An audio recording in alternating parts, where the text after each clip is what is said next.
Welcome back to MyFinJourney. Today's guest is Cristina Imre, a fractional executive, strategic advisor, and creator of the Mirror Test Framework, a system designed to uncover hidden organizational risks before growth turns them into crisis. Cristina works at the intersection of behavioral science, leadership, AI, operational strategy. She helps founders, executives, and venture-backed organizations navigate one of the biggest challenges of the modern era.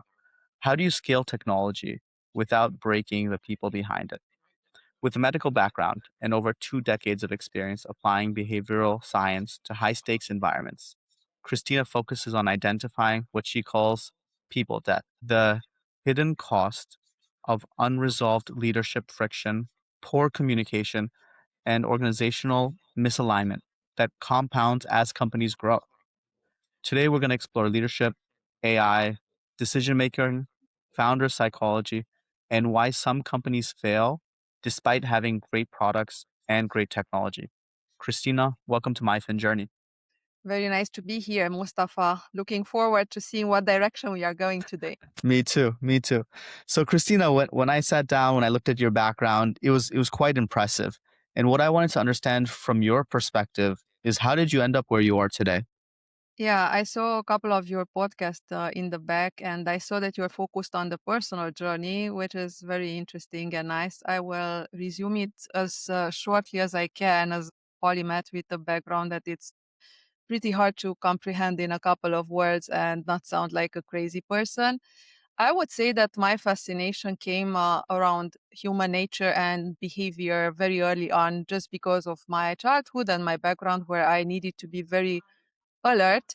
And I was also very curious nature. So I couldn't understand how someone can transform in just in 1 second, based on a trigger from an angel to a demon and vice versa, or someone who you feel that it's very close to you, it can become your enemy and you just need to to fear for, become fearful in a second. So this kind of things were very struggling to me and I wanted to discover why. And also because I said, hey, we can do better. I mean, this is just like not normal or it shouldn't be normal. We should be much more not peaceful, but maybe balanced. And so this is where my journey started to understand people. That's one, that's half of the story because I always wanted to know more about us and our behavior and evolution because that word is important to me. And the other was the business. I'm the typical kind of entrepreneurial childhood, let's say, pattern where you started early to test things to make money. And with my curious nature as well, I started to sell things, to just test out what I can do. And the two combined in a way that then I started the journey to see what kind of business I can do in this area, but also without being labeled only in one area. So I started medicine because I thought that I want to uncover the, let's say, the pathology as well, not just like the normalcy things around humans, but also what can go wrong if it goes wrong. And so the psychiatry aspect was very important for me. And I had the privilege to work in that area next to one of the last century's geniuses in Romania. I'm from Romania. And so that was very interesting for me. But as soon as I started, I stopped and I took that lesson. I refocused it on what I can do next. And when I finished medicine, I started almost next day my first business. So it was a constant juggle between the entrepreneur, the business, and people. So it made a lot of sense to continue to the journey, understanding this from multiple facets, not just psychiatry, psychology, cognitive sciences, NLP, behavioral science, anthropology, and evolutionary psychology, and probably more that I cannot recall. But I was an avid learner from an early age about everything that it was fascinating to me. And so this is how we get today, where through my years, I uncovered, let's say, many facets of human nature in multiple settings, in multiple businesses, from startups up to corporate, from institutional elements, and obviously working a lot next to leadership CEOs as a fractional executive, before also coach and CEO whisperer. So I had that kind of first seat scenario and also privilege to see what's going on inside businesses at all levels and also focus on the human nature element and the knowledge that needs to go deeper, even more so today in this world. I hope this framed it a little bit better. It was a great framing, Christina. It's very interesting because it leads me to wonder across your educational journey, across your entrepreneurial journey, across your journey of helping companies restructure and really scale, have you noticed that, you know, problems kind of look and feel the same despite people maybe having different backgrounds, despite being in maybe different industries, that maybe just like how we say, you know, human nature is kind of ubiquitous? Is that true also of the different problems and scaling challenges that people run into? Yes and no. The human nature element is common in a way that, we easily, or better, we learn from our own mistakes. I mean, you can just coach or have someone, this is what can go wrong if you do this. But we know that the wise man usually learns from others' mistakes. And the typical person learns, yeah, okay, I know that information wise, I'm like super cool and super smart. But, to put it in practice, it's a different story. So, from this perspective, people are pretty much the same in no matter the environment. Now, here you differentiate again, my word, evolution. People who I consider they focus more on evolving, studying, constantly learning, being very attentive around, and constantly see what they can improve about themselves, letting go of that feedback creep, something I always call coachability. It's one of my main criteria to work with someone very close. Coachability meaning that you are open to receive feedback without going into your shell and become defensive and not learning anything. That is not good for an entrepreneur, for an executive. And when I discover that kind of trait, I know that I cannot work with that kind of person or a business if it's lead this way. And so I prefer to not lose much time. Of course, I did in the past. In the past, I thought I can save everyone, help everyone, the youth kind of optimism and entrepreneurial optimism that is still in me, but I'm a bit more cautious. And so from that perspective, when you see that coachability in people, that is a super trait that, okay, not so many mistakes will be made in business as with other people. Now, when it comes to different phases of a business, from startup to scale up to series A, B, and so on, and until you go IPO, there are differences and there are different personality profiles that a leader has to have and gain through the process. Yeah, I think let's double tap, let's zoom in on this idea of coachability. This idea of maybe what it means to you, the idea that, you know, as a young person, maybe as a young entrepreneur, you feel like, hey, everyone is the right client for me. I can help everybody. As a leader, you feel like, hey, I can upskill everybody. But that's very different from the idea of hiring slow and firing fast. It's very different from the idea of filtering out and saying, hey, this is the right client for me to work with. They are coachable. They are susceptible to, you know, my feedback. And the flip side and the other argument is, hey, maybe my social proof wasn't good enough. Maybe my sales process wasn't good enough to be able to close this person so that they are susceptible to my ideas. I would really appreciate it if you could maybe share your perspective on this topic from a couple different angles. Yeah. If you have a founder who, let's say, founder CEO, a scenario, who is coachable, then you know that speed is one of the things that you can do with that person. And you can go and they will learn very fast what is the process. First, understand where they are in a business, because it's so much different at the beginning. When you are the first person, you have a co-founder maybe, and then you bring the first people in. It's a different sales game that you need to have as a founder. And once you grow and things start to become more systemic, and you need to think about, we can grow now, seeds, series A and B, investors, boards, and so on. Things change. There is a line that I noticed at tier 2, where especially founded companies, I work with many of those, that things change because they don't have anymore that kind of control like before, and they start to get more and more framed inside a new picture of a business until they notice that this might not be their business anymore. So there, this creates a lot of friction, behavioral changes, withdrawal, co-founder issues, and hiding what's going on behind. And this is, in my view, one of really main issues why companies fail. We have that 1 out of 10 startups failure ratio, which for me it's insane. What does this says about your capacity as investor to truly scan and filter the right type of startups?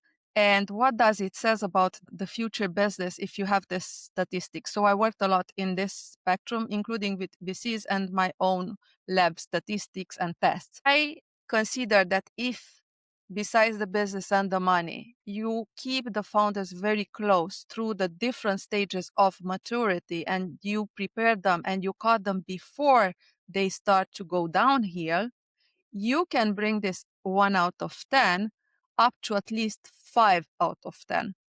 So this is something from my own work I started to notice more and more as a proof, because founders start to detach from the business and there are always signs, but the investors are not looking at those signs. And the founders do whatever they can to hide their incapacity to change, to shift, because it's different to be, let's say, a CEO for a startup. It's different for a scale up. It's different for the rest of the stages.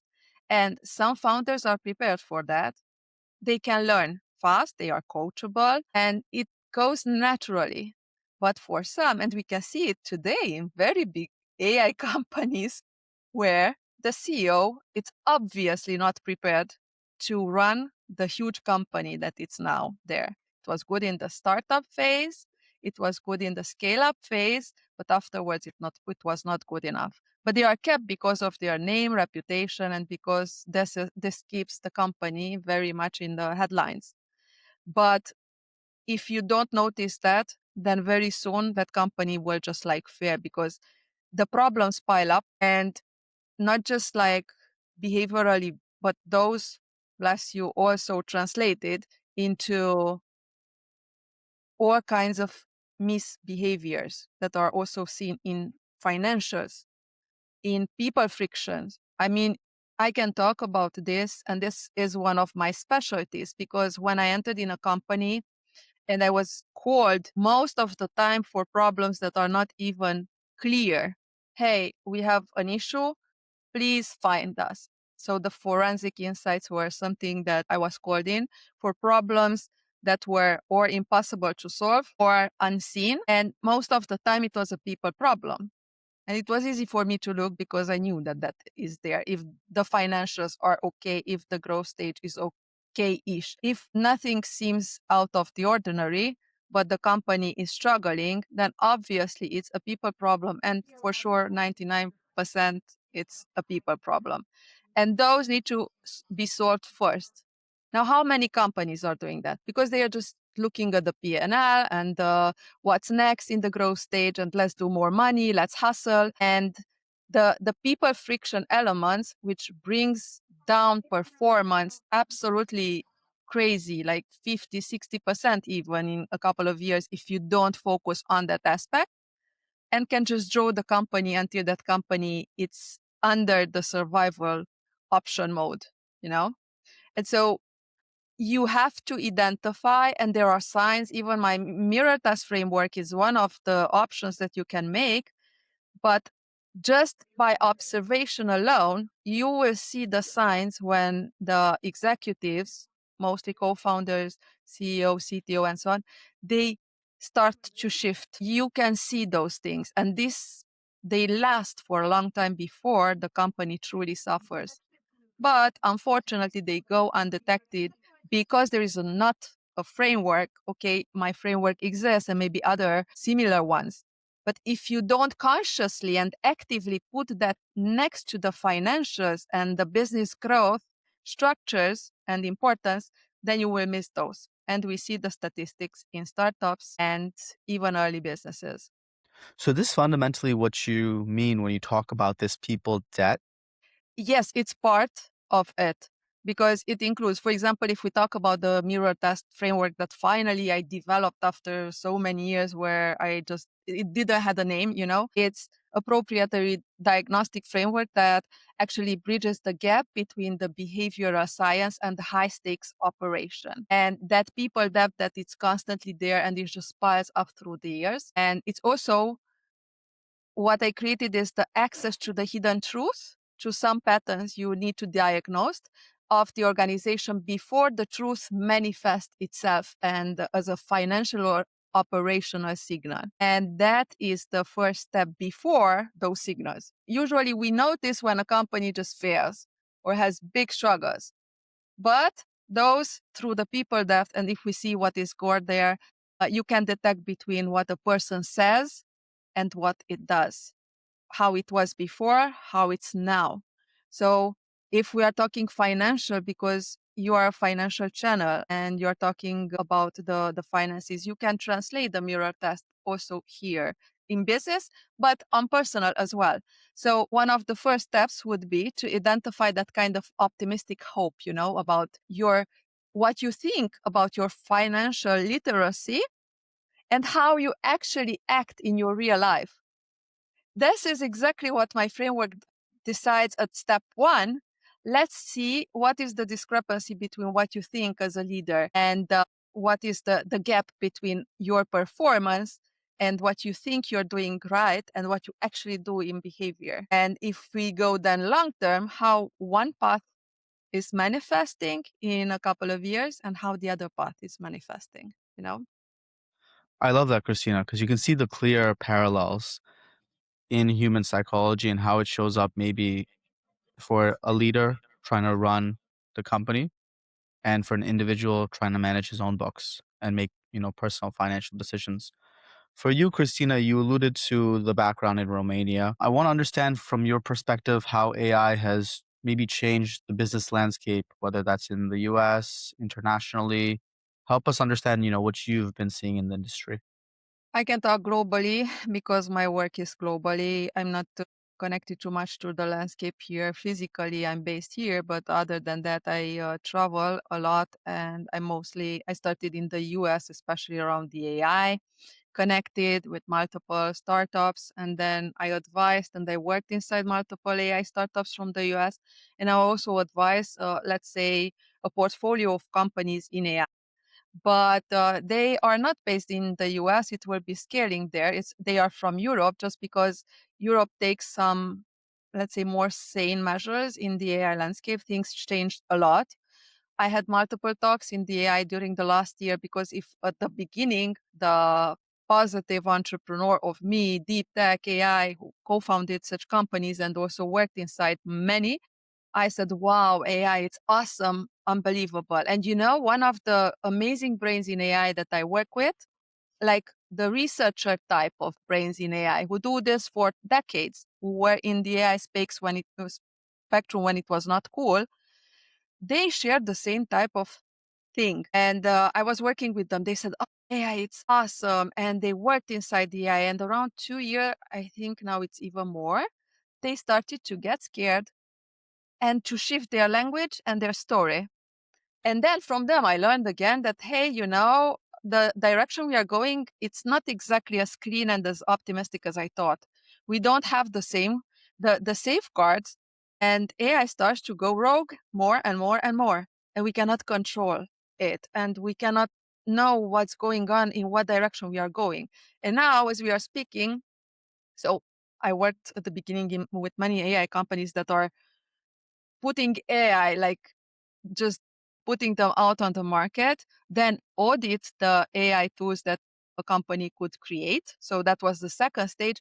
And then when I saw the danger just increasing and we don't do much about it, I started to withdraw a little bit because we need to consciously change our own perspectives if we want to evolve as human nature, as humankind. And for me, humanity and global and big thinking were always there. So that's why I'm working globally, because I'm here for the long haul and not just for me, but the future generations. This is something very important for me. I know I'm in a small group of people, but I wanted to frame that. So from this perspective, when I saw that, okay, things are not as bright as I thought from some perspective, I shifted my focus and I wanted to work with companies who actively work in the safeguarding this AI route. So now there is a lot of consciousness and cautiousness, but from different angles. First, it is the business acumen that they saw, oh my God, a lot of investment went in AI and it will never get back. I mean, we are spending more than we can just like return, and the numbers are crazy. Tons of investors who like invested last year, tons of money, huge valuation. They are losing money like crazy and they will continue lose them. And now we have a clarity moment where AI companies come IPO, they grow and so on, but the financials are not exactly looking so great. So that is from the financial aspect, plus what we do with the planet, what we do with the water consumption, what we do with those kind of huge bases that just destroy communities where they are built. So that is from one of the spectrums. And the other is, but hey, AI starts to do things in the background autonomously without us knowing how to handle this, and we don't have the safeguards. So what can go wrong? When you are thinking about the future and amazing smart leaders that are talking, futurists and historians and so on, and they talk about the future, usually if you have just a bite of percentage that humanity would go extinct, you would stop those kind of things. And here we have the biggest AI company founders and executives talking about 20% up to 30% a scenario that we go extinct or enslaved, because these are the two options if you think about a more evolved species or an intellectual species, right? That let's say it gets to be in charge of things. What will it do with something that it doesn't serve its initial interest? It will enslave or it will just destroy. So you see, this kind of things are percentage wise larger. So with something like this and growing AI, because I had some articles that I mentioned on Medium, I write some extensive, very laborious articles on Medium. By the way, Cristina Imre, you can read them. I wrote about this exact issue that the AI companies cannot stop. They are, again, human nature, behavioral science. They cannot stop. They are in an impossible position. That's why some of them, they talked openly that they need to be stopped or regulated. We know, you know what I mean? It's just because if they won't stop. I mean, they are in a situation where they are measured by growth and they don't want the other to take over. It's a huge battle right now at the top. And And is that so just is that battle, Christina, is it just indicative of behavioral science, of just human nature, and the idea that people will always be competing with one another for limited resources? Yes and no. Let's say most of the history of humankind, we were under the men's world. And that is a young world, the battle, the competition, the wars. And we see this today again manifesting a lot. We see that the woman part of humans, the yin part, it's very much now retributed and not allowed to manifest. The growth, the care, the nurture. Now we start to divide populations. So there is a lot of masculine, the negative masculine part inside the society. And when we had such societies in the past, obviously we have a huge past around this. And we nurtured and we worshipped competition and destroying the weak, but also we were able to connect when there was real fear associated and unite and believe in a collective fiction, because this differentiates us. And I'm pretty much with Yuval Noah Harari's word on this, because I think it makes a lot of sense that we as Homo sapiens are the only species that can align around the commonly believed story that changed through history. And this is why we are still here. And this is why we are the only rulers of this planet, not other species, not other animals, because of this possibility. But now the division and the destruction, sometimes when it took extreme measures, we self-destructed a lot and then we reinvented ourselves. Now, this is true. Yes, there were some species, especially in hunter-gatherer, there were like smaller tribes where it was everything very balanced between men and women. The decisions were like very balanced and things were, let's say, very democratic in a good sense. As we grew with bigger tribes and so on, and especially possession, proprietary real estate, now from there it started again to have that kind of phase that this is mine, this is yours, this is my border, you cannot trespass, and so forth. And we built this culture from the agricultural revolution and above, where we focused again on this manner. And now we are in the situation that we are in again. But now we have a force, AI, that is different than compared to everything that we had before. We cannot just allow to test and see, because again, we as humans like to just break things and then we see how we figure out how to solve those things. Yes, this is very much in our, let's say, innovative self, but it doesn't work with AI, because AI, if it wants to do something else, then, we cannot just like go back and reset if we don't have the safeguards. That's why I'm focused a lot on this part. And you feel like those safeguards from a decision-making perspective, do you feel like there's very few people in the space that are focused on these safeguards? It's not about the feeling. What I notice, I think there are people who innately care about this, but then two things happen. Because even in the big companies, they created departments around this, but those people were underfunded. They were not like truly considered. We saw some people who left. It's a field that it's very depressive for people who truly get there, and they want to truly safeguard, and they are there for the good cause, and they are just like struggle there to continue their existence until they get depressed and they leave because they cannot change anything. And then when we come to regulatory perspective, politicians and even those from EU and those who need to safeguard us, first of all, they don't know much about AI. They don't know much what's on stake. And so they don't act as this is urgent and it's a priority. And we have these two elements in place. So the safeguard journey is like this is how we go, while the growth and the AI and the autonomous AI and rogue AI that starts to take over the decision making inside companies and just do things and experiments, it's like this is where we are today, and we need to fix these things. And we still have time, but no one knows how much time we have. So Christina, when we talk about, this concern, this gap, and maybe the lack of acknowledgement from like leadership that this lack exists, maybe they'll set up the infrastructure, but they won't fund it. Right. That's a huge gap. And when we parallel that with the people gap, the people debt that we talked about, right? Different areas of the business that if we don't resolve will lead to the failure of the business. Fundamentally help the audience understand why these gaps exist. Is it simply that leadership just doesn't know what they don't know? Is it that leadership is not coachable? Is it something else? Like, where's the problem start? If I'm a leader, how do I look at myself in the mirror and see if I'm part of the problem or part of the solution? I don't like to express myself in very fancy words and psychology and so on. I like people to understand very clearly what's happening here. We built up a lot of mechanism, safety mechanism, self-defense mechanism, and we have tons of biases that doesn't help us today in this environment, but they helped us a lot until today.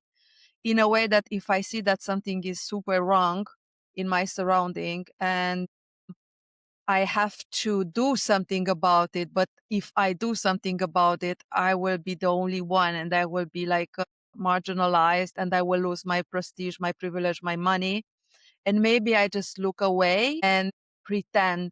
We are very good pretenders. Most of the people realize that these things are not okay what's going on today in the world, not just from an AI perspective, from an inequality perspective, from a climate perspective, from some people, just a number of people owning all the money that they can actually rule the world. And that is obvious to us because if we are in a society where money rules and if you have a lot of money, you can buy governments, you can buy decisions, you can do lobby. And we just like know this kind of thing. So who is ruling the world right now? Your government with your, I mean, if you're a small country, a poorer country, of course not. I wrote something about the IMF, another article about this, because I want people to understand that, first of all, before we change, we need to understand that we are living in a fiction that we just established not long time ago. And even the retirement age is a fiction that needs to change now in the age of longevity, because I talk a lot about longevity as well.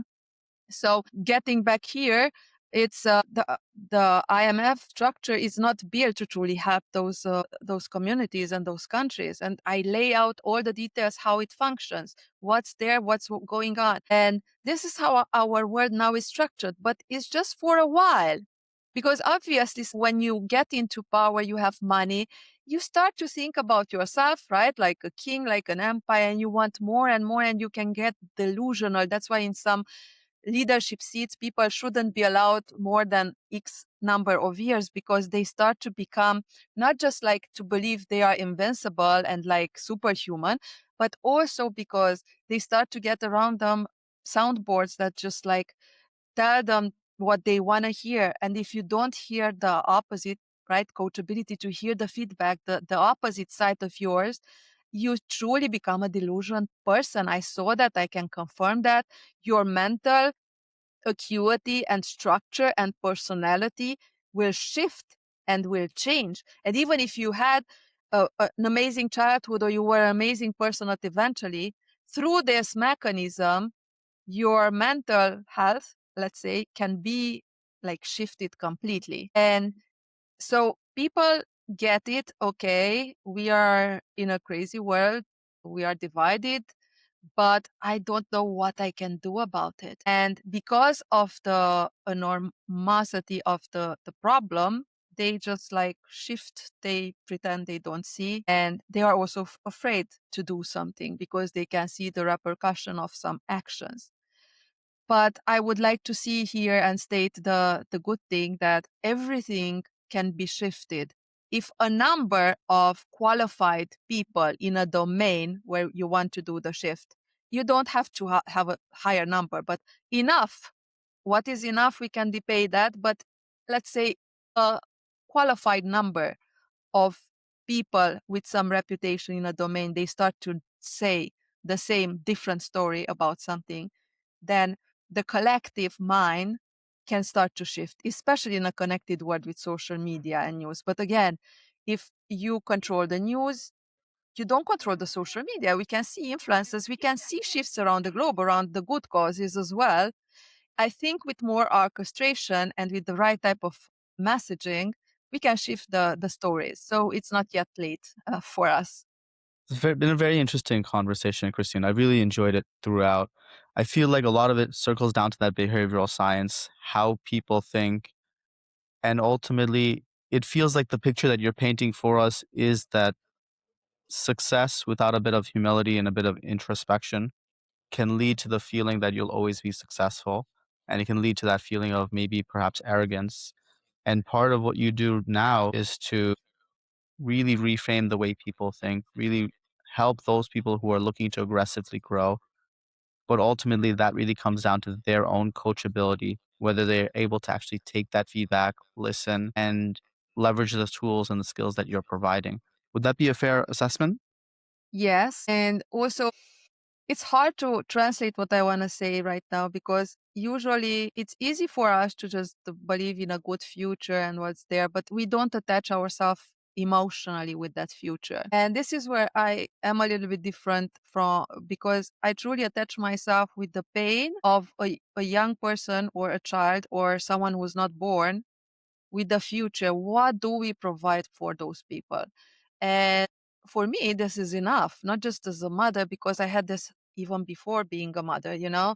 How can I allow on my watch to build something that no one enjoys? I mean, you can have all the money in the world and or have those bunkers. That is such an illusion, such an outrageous illusion, to think that the bunker will save you from what will come. And it's just funny as a topic. We can go through all of those scenarios that the delusional mind can think a bunker will do, and me to debug all of those pieces how that won't work. So you don't want to create a future where maybe things go wrong, but you have a safeguard them. And that is so painful. And if you know that there are still ways to solve this, to enjoy this beautiful planet, no money in the world will save you if you destroy something. We can talk in centuries or even more so. And so you see, I would like a framing, a better framing about perspectives. We are in this together. I have that almost all the time. That's why I'm fighting this kind of battle, because for me, it's so absurd to label people based on their gender, color, ethnicity. It's such an absurdity. We are one species. Having the right type of food and education, it won't become radical. It won't hate others. It will want to build and it will see everyone as one. It's just a kid they want to play with. We create the differences. We create that kind of thing. If we would see everything as united, I think that we would solve some and other SDGs as well if we would align as one species. And yes, this is something I want to transfer somehow to people, to see it from this perspective. I love it. I think it's an eye-opening perspective because it really circles back to like the things people learn in kindergarten or the things you learn at a very young age to just be kind to your neighbor, be kind to each other, to build processes to help people instead of focusing on that bunker like you mentioned and just a solution for myself. Ultimately, Christina, what is the best way for them to reach out to you? To reach out through LinkedIn because they can consult my profile, what I do. And usually I filter the people I work with just because I have a very limited bandwidth. And I like to see their profile as a human at first and then to see if we are aligned in any way. If they want to study me, Google me, but they can go on CristinaImre.com, my main site that brings them wherever they want to go. Awesome. So what we'll do is we'll include all those links in the show notes just to make it a little bit easier. Once again, Christina, this has been a great conversation. I loved how we transitioned from your background to AI to the concerns about AI that maybe people are aware of, but maybe people kind of put their head in the sand and just don't worry about, to ultimately what the world could look like if we took action and if we actually worked in a more collaborative framework. This was If a you've crazy listened, conversation. I had no idea we will go through this facet. I thought that we will talk maybe more about finances, but before that, this kind of character traits and bases that we all need, they are important, no matter how much money we want to make, right? I agree with you, Christina. And I think ultimately for MyFinJourney, it's all about helping people grow on their journey. It's about learning skills, honing those skills, talent stacking. These are all the things you talked about in your journey. You talked about how you became a doctor and how you immediately pivoted to running a business. You talked about how you were running businesses before becoming a doctor. For me, for the audience, I think the themes are kind of ubiquitous. They're really powerful. And these episodes are just really about listening and reflecting and saying, how can I learn one thing from Christina to implement in my life to learn and grow? You touched on it earlier when you said wise people learn from other people's mistakes. That's something that you don't learn in school. That's something that I think should be obvious, but we never really talk about. So ultimately, Christina, and even for the audience, these are the points of these types of conversations to help people on their journey in ways that are unexpected because you don't know what you don't know, and you don't know how one conversation can change your financial future. So if you've tuned into this episode, if you've gotten this far, hit the like button, hit the subscribe button, share this episode with a friend, somebody who you think will find it equally powerful. And Christina, I want to thank you for your time today. Thank you as well, Mustafa. And I appreciate the summaries and the depth that you're going in while putting all together even better than I could ever and framing it in a way that everyone can learn. And yes, they should learn from others because then they will save so much pain for their own life. Thank you so much for being here. Agreed. Until next time. Bye, guys.